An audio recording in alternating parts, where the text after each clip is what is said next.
Shalom Sobat Percaya, perkenalkan nama saya Astrid. Saya bekerja sebagai seorang guru. Saat ini saya akan menceritakan kisah hidup saya bersama-sama dengan Tuhan. Ya, saya Kristen sejak kecil, saya sudah kenal Tuhan Yesus dari kecil, bahwa Dia Tuhan yang menebus dosa setiap umat manusia. Tapi nyatanya kekristenan yang saya miliki itu hanya Kristen KTP, karena saya hanya kenal tapi saya tidak melakukan. Ya, contoh kayak pergi ke gereja, saya jarang. Saya kenal yang namanya sekolah minggu, saya jarang. Tapi walaupun dulu sebagai orang Kristen, saya nggak mengenal yang namanya kekristenan itu seperti apa. Soalnya selama saya kecil sampai saya besar itu, saya hidup dengan berbagai macam tekanan, berbagai macam luka yang saya dapat. Teristimewa luka yang terbesar dalam hidup saya itu saya dapat dari keluarga saya, keluarga inti maupun keluarga besar. Saya mengalami yang namanya penolakan dari seorang ayah, sehingga saya merasa tertolak gitu. Karena merasa tertolak dari seorang ayah, saya menjadi seorang anak yang sangat tertutup. Saya tidak mau bergaul, walaupun saya punya banyak teman, saya tidak berani membuka diri saya. Apalagi menceritakan hal-hal yang pribadi.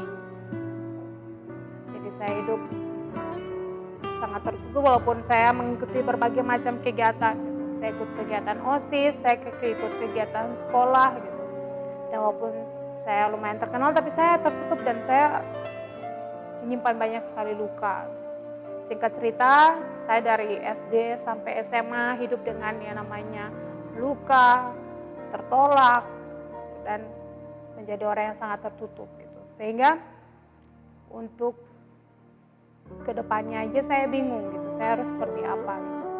Karena saya nggak punya cita-cita, karena semua cita-cita tuh musnah gitu. Semenjak saya menerima penolakan, ya saya menerima segala luka-luka dalam hidup saya.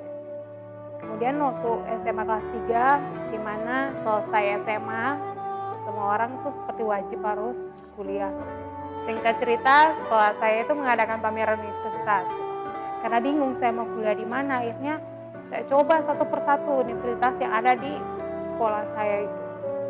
Dan puji Tuhannya semua universitas yang saya tes itu saya lolos gitu. Tapi Tuhan berkata lain gitu. Dimana setelah saya mengikuti tes di universitas, tiba-tiba kota saya itu mengalami musibah gitu, yang disebut kerusuhan gitu. Akhirnya semua surat-surat dari kampus yang sudah saya tes itu hilang semua dan hanya tertinggal satu, yaitu kampus yang berada di kota Surabaya. Jadi mau nggak mau saya memilih itu daripada saya nggak kuliah. Gitu. Dan hampir semua universitas yang saya ambil itu semuanya di luar kota gitu. Karena tujuan hidup saya bagaimana saya bisa jauh dari keluarga saya, gitu. Nggak jauh dari keluarga saya, gak merasakan namanya kesedihan lagi.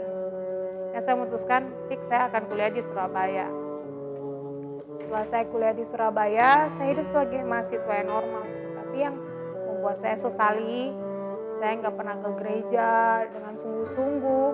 Saya gak pernah mencari komunitas rohani.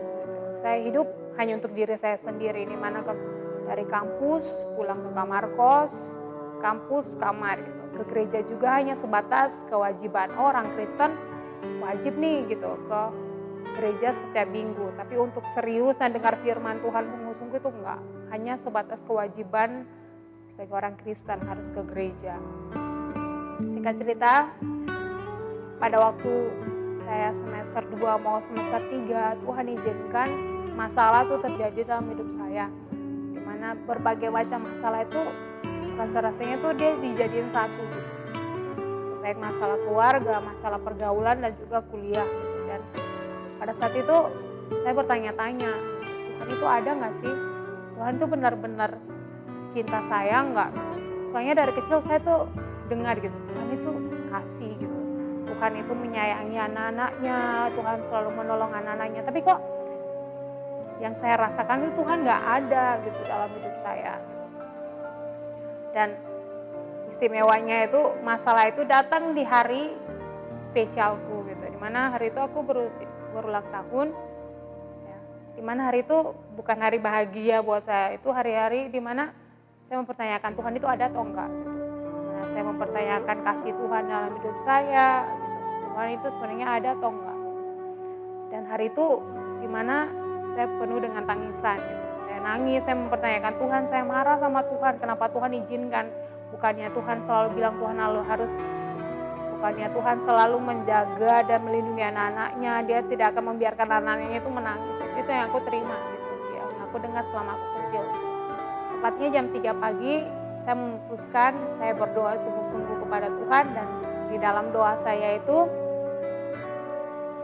saya berkata ke Tuhan, gitu, Tuhan, kali ini Tuhan mau ngomong apa gitu, aku mau dengar gitu. Dan saya percaya dulu kalau setiap kali saya berdoa atau ada masalah, sekali buka Alkitab, ketemu ayat itu Tuhan yang mau ngomong sama saya gitu. Dan waktu itu saya buka dan ketemu satu ayat yang sampai sekarang sangat merema dalam hidup saya, itu ayatnya berbunyi kayak gini, sobat percaya. Gitu. Dari jauh Tuhan menampakkan wajahnya dan mengatakan, aku mengasihimu dengan kasih yang kekal. Oleh karena itu aku melanjutkan kasih setiaku kepadamu. Setelah baca ayat itu, aku terdiam sobat percaya dan merasa sangat berdosa gitu. Dimana aku yang jarang ke gereja sungguh-sungguh, ya aku yang selalu marahin Tuhan gitu, selalu menyalahkan Tuhan, tapi kok dia mengasihiku dengan kasih yang kekal gitu. Kekal berarti nggak ada ujungnya gitu, sangat gede kasihnya gitu. Nah mulai saat itu, mulai malam itu juga saya memutuskan untuk menerima Tuhan Yesus sebagai Tuhan dan Juru Selamat di dalam hidup saya. Gitu. Setelah itu gak sampai di situ saja sobat percaya, saya mulai belajar mencari komunitas rohani yang membantu pertumbuhan rohani saya. Gitu. Kebetulan di kampus saya kuliah itu ada komunitas rohani, gitu. Saya mulai bergabung, ya, belajar berproses bersama dengan teman-teman percaya. Dan jujur sobat percaya sangat tidak enak kalau misalnya kita dimuridkan, sangat tidak enak kalau kita dibimbing. Apalagi di dalam komunitas rohani itu serasa berlawanan dengan daging kita gitu. Tapi saya belajar taat, belajar setia gitu. Dan di dalam komunitas rohani itu yang paling berat itu saya belajar bergaul dengan yang namanya sosok cowok gitu. Karena saking kepahitan sama seorang bapak atau ayah, saya tuh sangat pahit banget sama yang namanya cowok, apalagi pemimpin cowok gitu. Jadi saya belajar bergumul sekali gitu.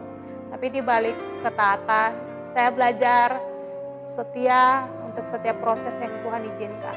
Selain dibimbing, saya juga belajar membimbing jiwa-jiwa atau adik-adik kampus, adik-adik tingkat yang ada di kampus saya gitu. Dan proses juga yang Tuhan izinkan selama saya membimbing jiwa itu, di mana saya mengintrospeksi diri gitu. Jadi selama saya membimbing, saya juga mengkoreksi diri saya. Ternyata saya harus begini, saya harus merubah seperti ini. Singkat cerita, saya mengikuti pembimbingan di kampus, saya membimbing jiwa-jiwa, dan saya lulus dari kampus di mana saya berkuliah. Gitu. Setelah saya lulus, saya memutuskan untuk bergabung di dalam pekerja gereja yang ada di gereja. Bergabung dengan pekerja gereja di gereja saya sekarang. Di mana saya berharap saya bergabung di pekerja gereja, saya bisa melayani Tuhan, saya bisa memberikan yang terbaik buat Tuhan lebih lagi. Karena semenjak saya bertobat, saya sangat menyukai hal-hal yang berbau rohani. Tapi ternyata apa yang kita rancangkan, apa yang aku rancangkan itu belum tentu sesuai dengan kerinduan Tuhan dalam hidupku. Ya setelah aku bergabung dengan berbagai macam rancangan di dalam pikiran saya ingin melayani di kota ini, saya ingin melayani di kampus ini. Ternyata Tuhan gak mengizinkan gitu. Saya disuruh untuk melayani di sekolah sebagai seorang guru gitu. Berontak, iya gitu, karena gak sesuai dengan rancanganku gitu. Tapi balik lagi saya teringat dengan janji saya atau setiap doa saya kepada Tuhan bahwa setiap proses yang Tuhan izinkan terjadi dalam hidup saya mau belajar taat gitu. Dan saya selalu bilang ke Tuhan, kalau misalnya proses yang Tuhan izinkan itu dalam diri saya terlalu berat, jangan biarkan sampai saya lari gitu. Tapi Tuhan tolong pegang tangan saya untuk melalui setiap proses-proses yang ada dalam hidup saya. Akhirnya saya memilih untuk taat, saya memilih untuk tetap menjadi guru, taat kepada pemimpin, Dan selama saya taat, saya melihat penyertaan Tuhan, gitu. Dimana saat saya menjadi seorang guru, Tuhan banyak sekali berbicara tentang saya melalui murid-murid. Dan selama saya di sekolah, Tuhan tuh memberikan satu ayat yang menguatkan saya, gitu. Itu ada di dalam Amsal 22 ayat yang ke-6. Bunyinya kayak gini sobat percaya. Didiklah orang muda menurut jalan yang patut baginya, maka pada masa tuanya pun ia tidak akan menyimpang daripada jalan itu. Mulai saat itu saya tersadarkan, gitu. Oh ya, pelayanan gak berbicara tentang hal yang rohani aja, gitu. Tapi di mana saja Tuhan izinkan kita berada di situ, baik di kantor, di sekolah, di ladang misi, percaya ya, kita bisa melayani Tuhan di situ. Jadi segala rancangan di dalam pikiran saya itu berubah, dimana menjadi kerinduan yang Tuhan, dimana saya mengerjakan kerinduan Tuhan dalam hidup saya. Saya belajar mendidik remaja, dan saya rindu ya, masa-masa remaja itu adalah masa-masa yang sangat emas, ya. Adalah masa-masa emas gitu. Dan saya rindu mendidik remaja agar mereka menjadi pribadi yang lebih baik lagi. Sobat percaya juga adalah penerus bangsa, dan kita bisa menjadi dampak, kita bisa menjadi garam, dan kita bisa menjadi terang di mana saja kita berada. Dan saya berusaha untuk membimbing dan memberikan terbaik, melayani mereka, mengajarkan Kristus, memperkenalkan Kristus dalam hidup remaja-remaja. Dan saya percaya apa yang saya lakukan ini, ketatan saya tidak akan sia-sia ketika saya berjalan di dalam jalannya Tuhan. Saat percaya, demikianlah kisah hidup saya selama mengikuti Tuhan dalam hidup saya. Dan saya sangat bersyukur untuk setiap proses yang Tuhan izinkan dalam hidup saya. Saya percaya setiap proses yang diizinkan Tuhan dalam hidup saya itu baik, gitu.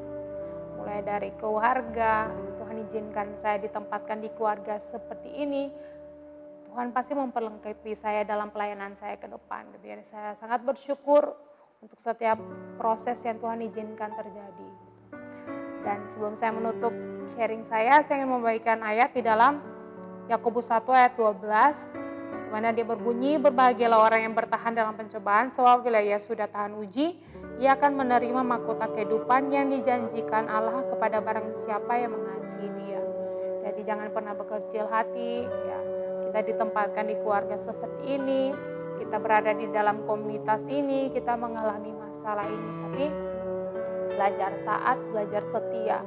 Karena di balik ketaatan dan di balik kesetiaan, kita bisa menerima janji Tuhan lebih lagi.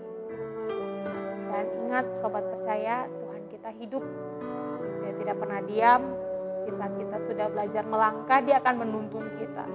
Walaupun dia tidak pernah berjanji bahwa gak ada badai dalam hidup kita, tapi dia selalu memegang tangan kita. Jadi belajar taat dan setia, jangan pernah berkecil hati. Tuhan bisa pakai kita secara luar biasa kalau kita mau. Tuhan Yesus memberkati.